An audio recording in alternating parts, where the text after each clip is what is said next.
Boa noite, vamos dar continuidade então ao capítulo 7 da Confissão de Fé de Westminster, agora sobre do pacto de Deus com o homem. Na seção 1, nós vemos o seguinte: tão grande é a distância entre Deus e a criatura, que embora as criaturas racionais lhe devam obediência como seu Criador, nunca poderiam fruir nada dele, como bem-aventurança e recompensa, senão por alguma voluntária condescendência da parte de Deus, a qual agradou-lhe expressar por meio de um pacto. Como a gente viu na sessão anterior, no capítulo anterior, sobre a queda do homem, o homem teve esse vínculo com Deus rompido. Aquilo que ligava o homem e Deus agora já não liga mais, mas a gente sabe que não tem algo que a gente consiga usufruir de Deus, essa bem-aventurança, essa recompensa, se não de alguma forma voluntária da parte de Deus, onde Ele vem e expressa isso por meio do seu pacto. E é isso que a gente vai estar vendo nesse capítulo, que é sobre os pactos de Deus. Aqui, lá em Atos 17, 24 e 25, diz assim: o Deus que fez o mundo e tudo que nele existe, sendo Ele Senhor do céu e da terra, não habita em santuários feitos por mãos humanas, nem é servido por mãos humanas, como se de alguma coisa precisasse, pois Ele mesmo é quem a todos dá vida, respiração e tudo mais. Nosso Deus, diferente de deuses pagãos, Ele não tem necessidade de homens para que trabalhe para Ele, Ele não precisa. Deus não precisa de nós. Mas mesmo assim, esse Deus quer se relacionar conosco. E isso se torna ainda mais grandioso, mais exaltado o seu nome por conta disso. Na seção 2, nós vemos que o primeiro pacto de Deus, feito com o homem, era um pacto de obras. Nesse pacto, foi a vida prometida a Adão e nele a sua posteridade, sob a condição de perfeita e pessoal obediência. Ou seja, Adão, com a sua liberdade de escolha, ele tinha uma proposta, um pacto. O primeiro pacto com Adão foi um pacto de obras. Por que obras? Porque naquele momento em que Adão estava, que ele não tinha pecado, ele ainda poderia ter obras boas, ele não era inclinado ao mal. Ele era, de uma certa forma, neutro. Ele era uma criatura boa, santa. E aí ele foi colocado com esse pacto sobre a obediência e desobediência. Se obedecesse, ele teria vida como promessa. Mas se desobedecesse, a condição que ele teria era o oposto, morte. Então, o que foi colocado com o primeiro homem foi um pacto de obras. Esse pacto foi o único pacto de obras que o ser humano já teve e já usufruiu. E não usufruiu de uma maneira muito boa, né? Convenhamos. Foi pelo contrário, não aproveitou a chance que teve. E, infelizmente, né, essa condição tinha que ser dessa forma. Nós sabemos que a Deus cabe todos os mistérios. Gênesis 2, 16 e 17. E o Senhor Deus lhe deu esta ordem: de toda a árvore do jardim comerás livremente, mas da árvore do conhecimento, do bem e do mal, não comerás, porque no dia em que dela comeres, certamente morrerás. Essa é a sentença desse pacto que Deus está fazendo. Era um pacto simples, confiar naquilo que Deus estava dizendo. Era simples, ele podia comer de todo fruto. Todo fruto. A única coisa que ele tinha que fazer era confiar na palavra de Deus, confiar naquele ser maravilhoso que estava se relacionando com ele e dando toda essa bondade, esse privilégio que ele estava recebendo. Então, esse foi o primeiro pacto de Deus, o pacto de obras. A gente vê também, na seção 3, tendo-se o homem tornado pela sua queda incapaz de ter vida por meio deste pacto, o Senhor dignou-se a fazer um segundo pacto, geralmente chamado Pacto da Graça. Como o homem não conseguiu ter sucesso nesse pacto por obras, o que acontece? O homem perde sua vida. Ele foi incapaz de ter continuidade nesse trabalho, continuidade nessa relação com Deus. Então, Deus, por si mesmo, ele designa, então, um segundo pacto, que é chamado o Pacto da Graça, onde ele vem e faz todo o trabalho que precisava ser feito por meio do seu povo. Ele, na verdade, por amor ao seu povo, porque esse trabalho foi feito por meio de Cristo. Assim como diz Romanos 8,3, porquanto o que fora impossível à lei, no que estava enferma pela carne, isso fez Deus enviando o seu próprio Filho em semelhança de carne pecaminosa, e no tocante ao pecado, e com efeito condenou Deus na carne o pecado. Então, esse foi o pacto da graça, em Cristo Jesus. Porque já não era mais por obras, porque o homem já não tinha obras a oferecer. A partir do momento que ele já é condenado, a partir do momento que ele já está inclinado para o mal, ele não tem nada a oferecer a Deus. Ele podia, naquele momento, oferecer sua obediência.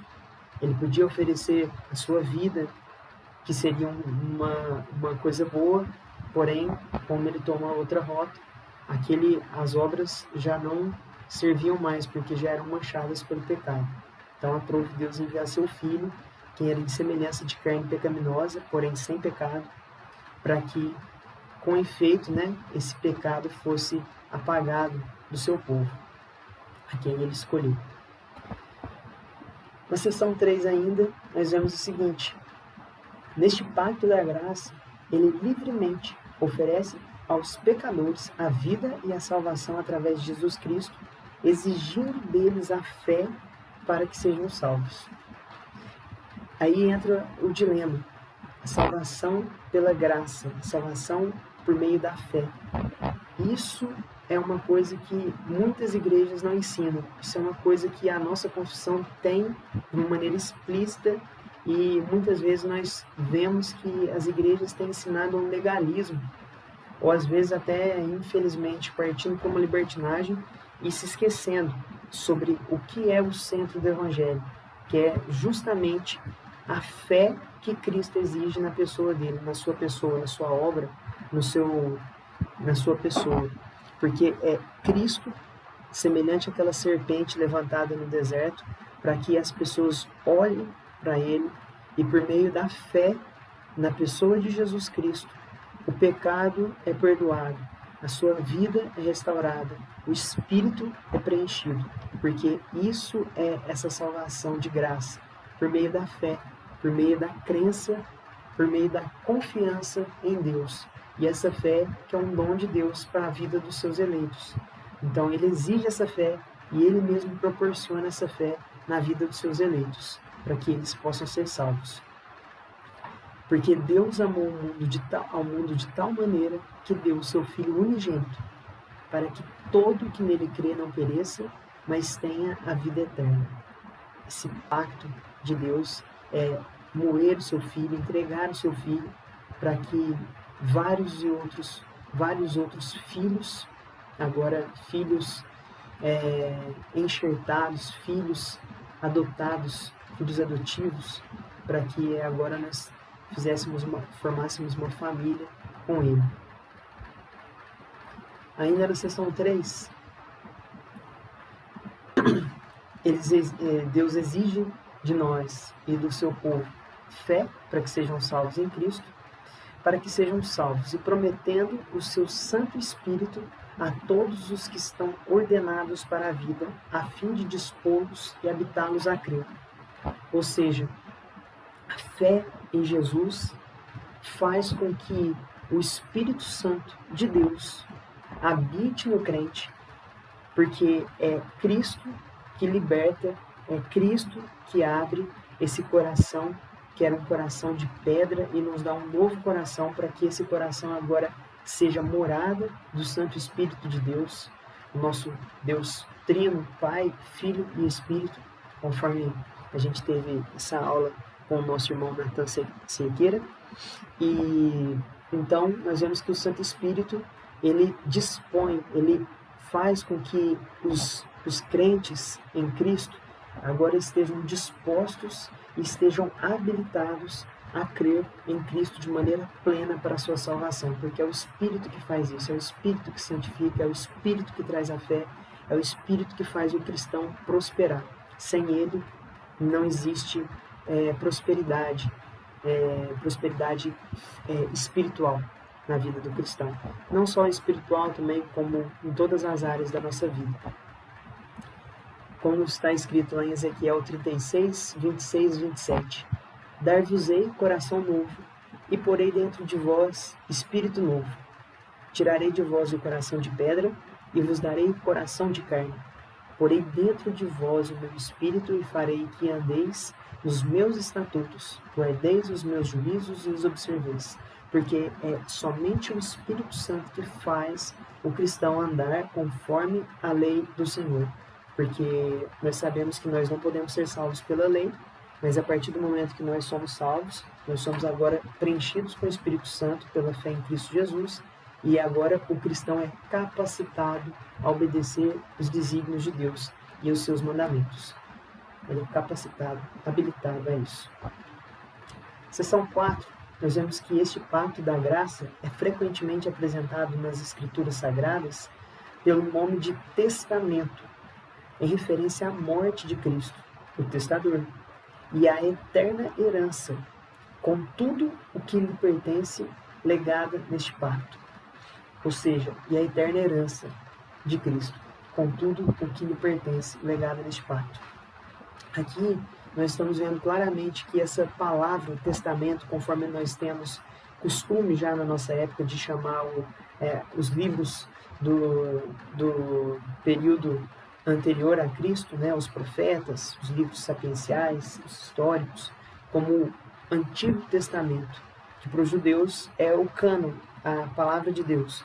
E para nós, o Novo Testamento, que são os escritos apostólicos, né, e dos irmãos da igreja, assim como a gente vê os evangelistas também escrevendo, não somente os apóstolos, mas os homens apostólicos, né, que estavam junto deles, que foram preenchidos com a mesma autoridade daqueles que escreveram da antiga aliança. Por que isso? Porque Cristo, ele deixa seu testamento, foi a sua morte, e ele como testador, assim como a gente vê que uma pessoa quando morre deixa um testamento, e o testamento de Cristo é esse, né? Essa herança eterna, com tudo que lhe pertence, legada neste pacto, porque tudo o que é dele, ele também nos dá, porque ele é o primogênito, porque ele não só morreu, ele ressuscitou e se tornou primogênito daqueles que irão ressuscitar. E nós, se nós morremos com ele, nós também viveremos com ele e herdaremos as coisas com ele, porque agora nós fazemos parte dessa família. Por isso mesmo, ele é o mediador da nova aliança, a fim de que, intervindo a morte para a remissão das transgressões que havia sob a primeira aliança, recebam a promessa da eterna herança aqueles que têm sido chamados. Porque onde há testamento, é necessário que intervenha a morte do testador, pois um testamento só é confirmado no caso de mortos, visto que de maneira nenhuma tem força de lei enquanto vive o testador. Então, Cristo precisou morrer, Cristo precisou passar por esse sofrimento para que ele pudesse deixar esse testamento como a gente tem hoje, porque foi pela morte dele, pelo sacrifício dele que o perdão veio até nós, e foi por meio desse sacrifício, sua subida, assunção ao céu, fez com que o Espírito descesse até nós e até o povo eleito de Deus, para que a gente pudesse agora ter essa liberdade por intermédio dessa nova aliança dada por esse mediador, Cristo Jesus. Na penúltima parte, seção 5, está dividido em algumas partes para a gente poder analisar melhor. A gente vê na primeira parte da seção 5 o seguinte: este pacto no tempo da lei, ou seja, no período inicial ali do povo de Israel, não foi administrado como no tempo do Evangelho, porque a gente vê que Deus, em certo tempo, falou com as pessoas de certa forma, como a gente vai ver adiante. E no período de Cristo, de uma outra forma, como está escrito em Hebreus 1, do 1 ao 2. Havendo Deus outrora falado muitas vezes e de muitas maneiras aos pais, pelos profetas, nestes últimos dias nos falou pelo Filho, a quem constituiu o herdeiro de todas as coisas, pelo qual também fez o universo. E aí nós vamos ver de que maneira nós temos essa mensagem na antiga aliança, no tempo da lei. Porque a gente vê que não é como foi no Evangelho. Por quê? Porque sob a lei foi administrado por meio de promessas, profecias, sacrifícios, da circuncisão, do Cordeiro Pascual e de outros tipos e ordenanças dados ao povo judeu. Só que tudo isso era para prefigurar Cristo que havia de vir, ou seja, uma sombra. Tudo o que a antiga lei tinha não era um pacto de obras, mas era um pacto de graça, só que de uma maneira diferente, da linguagem diferente daquilo que nós entendemos no Novo Testamento sobre a pessoa de Cristo, porque todas essas coisas, sacrifícios, profecias, circuncisão, Cordeiro Pascual, essas ordenanças, tudo apontava para aquele que haveria de vir, que era o Messias prometido, o Cristo de Israel. Tudo isso era com eles depositando a fé em Deus por intermédio dessa maneira como era administrado esse pacto. Eles eram salvos por esse Messias sem o conhecer, eram salvos por ele. Isso também era parte da graça. E conforme está em Romanos 4,11, e recebeu o sinal da circuncisão como selo da justiça da fé, que teve quando ainda incircunciso, para vir a ser o pai de todos os que creem, embora não circuncidados, a fim de que lhes fosse imputada a justiça.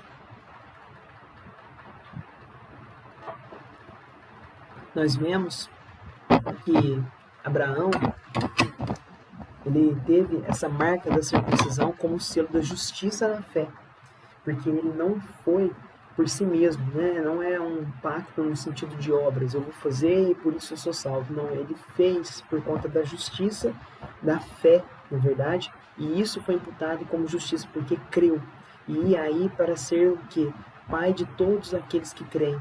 Por isso é chamado de pai da fé, porque aqueles que creem em Cristo, hoje nós somos os verdadeiros judeus, a descendência de Abraão, os filhos da promessa, né? o que veio, descendência de Isaac, porque nós estamos tendo a mesma fé que Abraão teve, confiando em Deus para que isso fosse imputado a ele como justiça.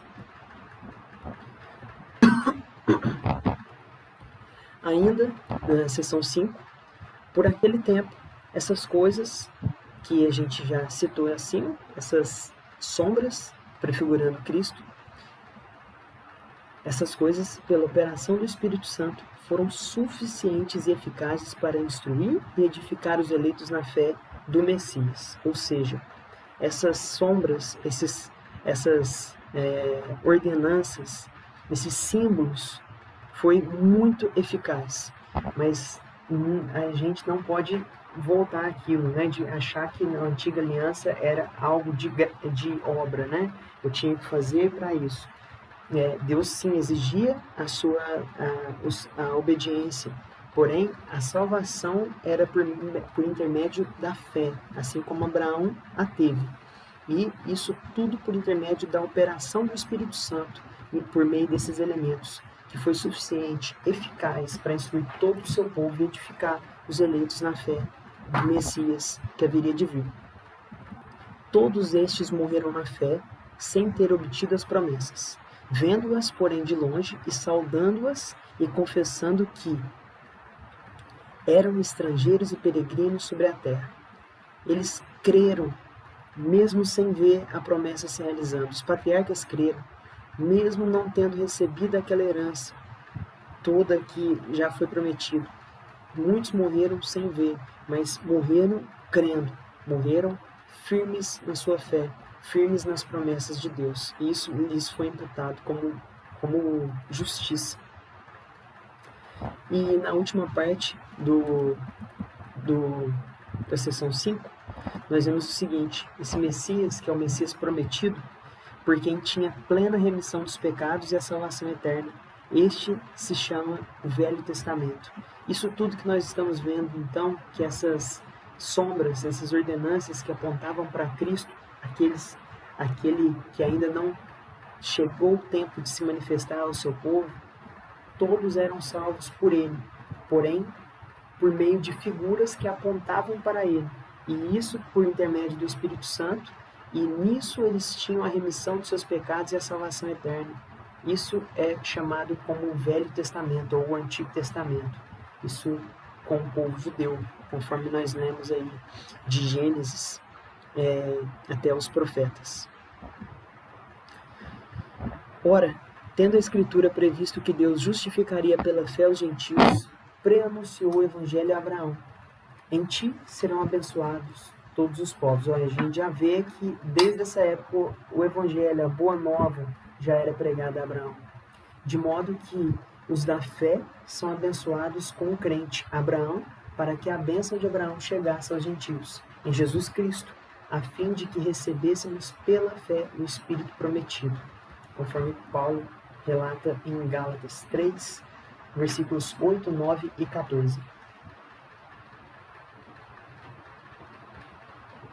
Dando sequência, última sessão, nós vemos agora sobre o Evangelho, com perspectiva já do Novo Testamento, sobre o Evangelho, quando Cristo, a substância, se manifestou, aquele que salvaria, não mais a sombra, mas a própria substância, se manifesta. Essas ordenanças que eram do Antigo Testamento, do Velho Testamento, quais este pacto era ministrado, passaram a ser pregação da palavra. Então aquelas ordenanças passaram, e o que fica agora, a partir de Cristo manifestado, é a pregação da palavra de Deus e a administração dos sacramentos, que são ordenanças de Cristo, que era o batismo e a ceia do Senhor. Então isso fica sendo a parte vigente daquilo que era para ser manifesto entre os crentes. Porque a gente vê isso em alguns versículos, conforme esses 3 que eu separei para a gente poder fazer a leitura. Primeiro diz assim: porque tudo isso tem sido sombra das coisas que haviam de vir, porém o corpo é de Cristo. Ou seja, tudo o que foi relatado na seção 5 sobre aquelas ordenanças, aqueles rituais, isso tudo era sombra daquilo que haveria de vir, ou seja, de Cristo. E aí, essas ordenanças, que são os sacramentos que ele propõe para que continuemos fazendo como igreja, como corpo seu, ele diz nos versículos aí de Mateus e Coríntios, 1 Coríntios. Primeiro em Mateus: ide, portanto, fazei discípulos de todas as nações, batizando-os em nome do Pai e do Filho e do Espírito Santo, ensinando-os, ou seja, mostrando a verdade de Deus, a sua palavra, a guardar todas as coisas que vos tenho ordenado. E eis que estou convosco todos os dias, até a consumação do século. E lá em 1 Coríntios 11, 26, porque todas as vezes que comerdes este pão e beberdes o cálice, anunciais a morte do Senhor até que ele venha. Quando Paulo está dizendo isso para os coríntios, falando sobre a ceia. Ou seja, essas 2 ordenanças que ficam. E 3, né? A primeira, a pregação da palavra, mas os sacramentos em si, o batismo, que se dá uma vez só para o cristão quando ele passa pelas águas, e a comunhão que ele vai ter sempre com os irmãos, que é o comer do pão e do cálice, e o beber do cálice. Ainda na seção 6, nós vemos o seguinte: por estas ordenanças, posto que em número menor administradas, com mais simplicidade e menos glória externa, o pacto se manifesta com mais plenitude, evidência e eficácia espiritual. Ao passo que a gente vê que todos aqueles rituais bem elaborados de uma maneira externa, na antiga aliança, de uma maneira bem mais elaborada, uma maneira mais ritualística, aqui a gente já vê uma maneira mais simples, de maneira externa. Olhando, somente o batismo e o comer do pão e do vinho, seria uma coisa muito simplória por aquilo que Cristo exige da sua igreja. Porém, isso não torna esse pacto de maneira nenhuma menos pleno menos evidencial e menos eficaz de maneira espiritual. Pelo contrário, ainda muito mais a sua plenitude, a sua evidência, a sua eficácia espiritual é notória por meio desses sacramentos, por meio desses sacramentos que Cristo deixa à sua igreja. Porque de Deus somos cooperadores, lavoura de Deus, edifício de Deus sois vós, segundo a graça de Deus que me foi dada. Lancei o fundamento como um prudente construtor, e outro edifica sobre ele, porém cada um veja como edifica, porque ninguém pode lançar outro fundamento além do que foi posto, o qual é Cristo Jesus. Meus irmãos,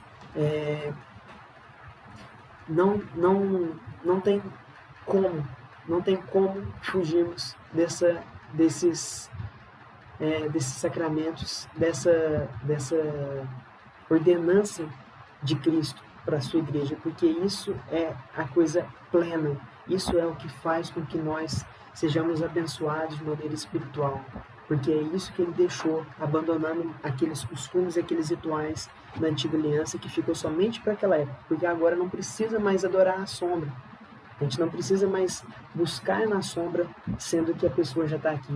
Se alguém chega aqui, eu não vou conversar com a sombra dela, mas eu vou conversar com a própria pessoa. E é isso que Cristo está mostrando para a gente. E agora, ainda na última sessão, a todas as nações, tanto os judeus quanto os gentios. Ou seja, essa ordenança é para a igreja universal. Não somente agora para o povo de Israel, os judeus, mas agora para todo mundo, que era para ser desde o princípio. Que Israel era para ser uma nação que seria luz para o seu povo, luz para o povo de sua época e de suas épocas, né? Porém, não foi assim que sucedeu. Conforme está em Efésios 2, 15 e 19. Aboliu na sua carne a lei dos mandamentos na forma de ordenanças, para que dos dois criasse em si mesmo um novo homem, fazendo a paz, reconciliasse ambos em um só corpo com Deus, por intermédio da cruz, destruindo por ela a inimizade, e vindo, evangelizou, paz a vós outros, que estáveis longe, e paz também aos que estavam perto, porque por ele ambos temos acesso ao Pai em um Espírito. Assim, já não sois estrangeiros e peregrinos, mas concidadãos dos santos, e sois da família de Deus. Os gentios agora também são abraçados, tanto os que estavam longe, tanto os que estavam perto, agora um só corpo, uma só família de Deus. E a última parte da seção 6, isto é chamado o Novo Testamento. Não há, pois, dois pactos da graça diferentes em substância, mas um e o mesmo sob várias dispensações. Ou seja, o Novo Testamento, diferente do Antigo, somente nas questões de dispensações, de maneiras comunicativas sobre os seus rituais, mas a substância é a mesma. Jesus, o Messias, ele é o Salvador do seu povo. Ele é a chave que traz a salvação. Ele é a redenção, a fonte de vida. É nele que existe perdão de pecados, não em meros rituais, mas na pessoa de Cristo, na confiança em Deus, na fé no nosso Senhor. E digo isto, uma aliança já anteriormente confirmada por Deus. A lei que veio 430 anos depois não a pode abrogar, de forma que venha a desfazer a promessa. E se sois de Cristo, também sois descendentes de Abraão e herdeiros segundo a promessa. Porque essa promessa é em Cristo, está enraizada em Cristo, não é por lei, não é por uma lei que veio muito tempo depois de Abraão, mas é a fé nessa pessoa, nesse Deus que se encarnou.